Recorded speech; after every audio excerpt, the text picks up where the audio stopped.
तो ये खुला हुआ है आपके सामने बैंक निफ्टी का चार्ट और आज इस वीडियो में आपको सारा कुछ बताने वाला हूँ कि हमने यहाँ पर बैंक निफ्टी में पुट साइड के लिए एंट्री करनी है, ये कैसे डिसाइड किया, फिर हमने एंट्री पॉइंट कैसे चूज किया और फिर हमने एग्जिट पॉइंट कैसे चूज किया, मैं आपको सारा कुछ बताने वाला हूँ। तो सबसे पहले तो हम ये जानते हैं कि यहाँ पर मैंने ये कैसे डिसाइड किया कि यहाँ पर पुट साइड में काम करना ठीक रहेगा, क्योंकि आप पिछले 1-2 दिन से देखो यहाँ पर परसों भी सेलिंग आई थी बैंक निफ्टी में, कल भी सेलिंग आई थी और उसके बाद जो आज का चार्ट था, आज भी कहीं ना कहीं थोड़ा बहुत गैप डाउन था और कहीं ना कहीं मार्केट में नेगेटिविटी दिख रही थी। बट यहाँ पर चार्ट रिपीट का भी थोड़ा चक्कर था, लेकिन हमें वो भी ध्यान रखना था। कल भी बैंक निफ्टी का चार्ट थोड़ा सेम सही था और आज भी सेम सही था। गैप डाउन ओपन होकर बाइंग आ रही थी और क्लोजिंग प्राइस का ब्रेकआउट कर दिया था। आज भी ऐसा ही चार्ट था, गैप डाउन ओपन हुआ, बाइंग आ रही थी और क्लोजिंग प्राइस का ब्रेकआउट कर दिया था। तो यहाँ पे हमें पुट साइड में तो काम करना था, बट हम एंट्री पॉइंट का वेट कर रहे थे। हम तो वेट कर रहे थे कि कहीं ना कहीं बैंक निफ्टी ये वाला जो स्विंग बना रखा है ना, ये वाला स्विंग मैं आपको दिखाता हूँ, इस स्विंग के आसपास अगर बैंक निफ्टी हमें रिजेक्शन लेता दिखाई दे तो हम यहाँ कहीं पर एक पुट साइड की ट्रेड ट्राई कर लेंगे। हमारा प्लान ये था, बट ये नहीं आता दिखा। तो हमारा दूसरा प्लान ये भी था कि हमारा ऐसा नहीं था कि हमारा खाली यही प्लान था यही दिखेगा रिजेक्शन तो ही लेंगे। अगर ये इसका ब्रेकआउट कर देता तो भी हमारे पास प्लान था, और अगर ये ब्रेकआउट ना करता पहले ही रिवर्स करने लगता तो भी हमारे पास प्लान था।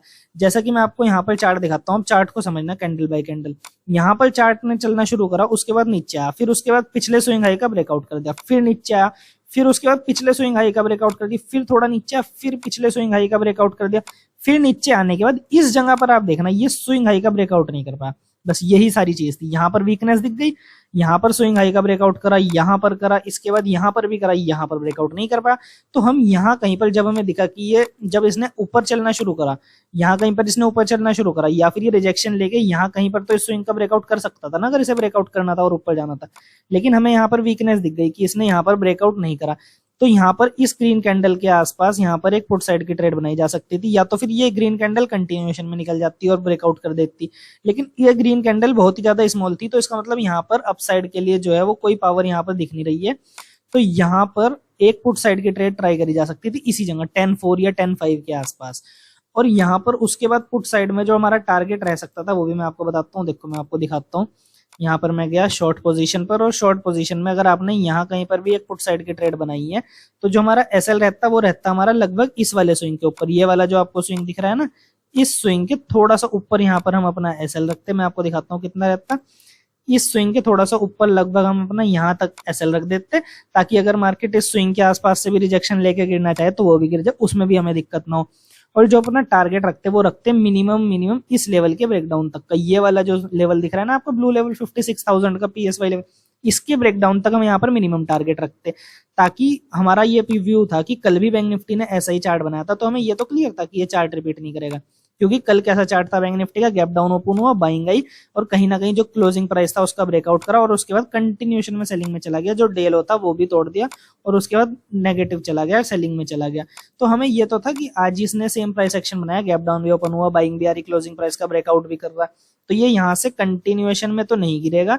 ये यहाँ पर कुछ ना कुछ ऐसा ही प्राइस एक्शन बनाएगा, buying I, gap down open होने के बाद बाइंग आई और उसके बाद क्लोजिंग प्राइस का ब्रेकआउट करा, उसके बाद थोड़ा बहुत नीचे आके फिर दोबारा से ऊपर चलना शुरू कर देगा जैसा कि इसने किया अभी। तो हमारा प्लान यहाँ पर सिर्फ ये था कि हमें रिट्रेसमेंट पकड़नी है। देखो मैं आपको दिखाता हूँ, आज इसने डे लो का ब्रेकडाउन नहीं करा और आप कल का चार्ट देखोगे ना, कल इसने यहाँ पर धीरे धीरे थोड़ा टाइम स्पेंड सा करके डे लो का ब्रेकडाउन कर दिया था। तो आज प्रोबेबिलिटी कम थी कि ये सेम प्राइस एक्शन में डे लो का ब्रेकडाउन करे, क्योंकि मैंने आपको ऑलरेडी चीज बता रखी है, चार्ट रिपीट नहीं करता। बाकी अगर आप डिटेल में सीखना चाहते हो तो वो तो आप मेरे को कमेंट करके बता देना अगर आप डिटेल में सीखना चाहते हो। बट कुछ बेसिक चीजें मैंने आपको बता रखी हैं, जैसा कि बैंक निफ्टी में चार्ट रिपीट नहीं होता, मार्केट चार्ट रिपीट नहीं करता, हिस्ट्री रिपीट करता है। तो उसी के अकॉर्डिंग यहाँ पर हमें ये दिख रहा था कि ये डे लो का ब्रेकडाउन नहीं करेगा, लेकिन हमें एक रिट्रेसमेंट पकड़नी थी। बट आज हमारी जो एंट्री हुई वो थोड़ी गलत हो गई, हमने यहाँ पर एंट्री नहीं करी, हम यहाँ पर एंट्री नहीं कर पाए किसी रीजन से। तो उसके बाद जब ये नीचे मिला तो यहाँ कहीं पर मैंने एंट्री करी, जो कि एक गलत एंट्री थी। आज यहाँ पर हमारा टारगेट अचीव हो गया और आप देखोगे तो हमारा टारगेट ही अचीव हुआ, उसके बाद रिवर्स ही कर गया, कंप्लीट यहाँ पर रिवर्स कर गया। तो लेकिन यहाँ पर हमारी एंट्री आज गलत थी, मैं आपको ये कहना चाहूंगा। मैं आपको ये नहीं कहूंगा यहाँ पर मैंने परफेक्ट एंट्री और परफेक्ट एग्जिट किया। परफेक्ट एंट्री और परफेक्ट एग्जिट ये होता कि जब मैं यहाँ कहीं पर एंट्री करता और उसके बाद एसएल भी मैंने आपको बता दिया मैं कितना रखता और उसके बाद मैं टारगेट रखता पीएसवाई के ब्रेकडाउन तक, वो होता परफेक्ट एंट्री और परफेक्ट एग्जिट। बट यहाँ पर एंट्री भी लेट हो गई थी, कहीं ना कहीं ये ट्रेड मेरे से मिस हो चुकी थी। उसके बाद मैंने लेट एंट्री करी और उसके बाद लेट ही एग्जिट किया, बट वो यहाँ पर हमारा टारगेट अचीव हो गया। बट मोस्टली कंडीशंस में अगर आप यहाँ पर एंट्री करोगे इस प्राइस एक्शन में तो यहाँ पर ये आपका एसएल हिट कर देगा, आपका पूरा टारगेट नहीं दिखाएगा। ऐसा आपको मैं बता रहा हूँ, ऐसा मोस्टली हो सकता है आपके साथ अगर यहाँ पर चार्ट रिपीट का सिनेरियो है। अगर यहाँ पर चार्ट रिपीट का सिनेरियो नहीं होता फिर तो हो सकता था ये डेलो का भी ब्रेक डाउन कर दे। ये जो आप आज का डेलो देख रहे हो ये इसका भी ब्रेक डाउन कर सकता था, फिर तो कोई दिक्कत नहीं थी अगर यहाँ पर चार्ट रिपीट का सिनेरियो नहीं था। फिर आप यहाँ पर भी एंट्री कर सकते थे। वैसे तो परफेक्ट एंट्री यहीं पर होती, बट फिर आप एक बार को यहाँ पर एंट्री करने का रिस्क ले सकते थे अगर आपको चार्ट रिपीट का यहाँ पर कोई चक्कर ना दिख रहा होता। लेकिन यहाँ पर चार्ट रिपीट का चक्कर होने के बाद यहाँ पर एंट्री करना गलत डिसीजन था, बट स्टिल मैंने कर ली और यहाँ पर टारगेट अचीव हो गया। लेकिन यहाँ पर अवॉइड ही करना है, मैं भी आगे के लिए चीज ध्यान रखूंगा और आप भी ये चीज आगे के लिए ध्यान रखना कि ऐसे प्राइस एक्शन में यहाँ पर एंट्री करना बहुत ही ज्यादा गलत हो सकता है।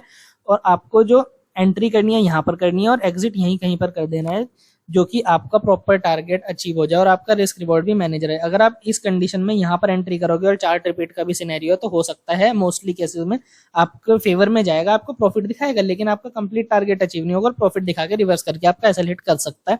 तो ये चीज आगे के लिए ध्यान रखना। तो इस वीडियो में मैंने आपको सारा कुछ बता दिया, कैसे डायरेक्शन डिसाइड की, कैसे एंट्री पॉइंट डिसाइड किया, कैसे एग्जिट पॉइंट डिसाइड किया और कहाँ परफेक्ट एंट्री होनी चाहिए थी अगर मैं सही जगह पर एंट्री करता, बट वहां मैं नहीं कर पाया। तो आज के लिए इतना ही।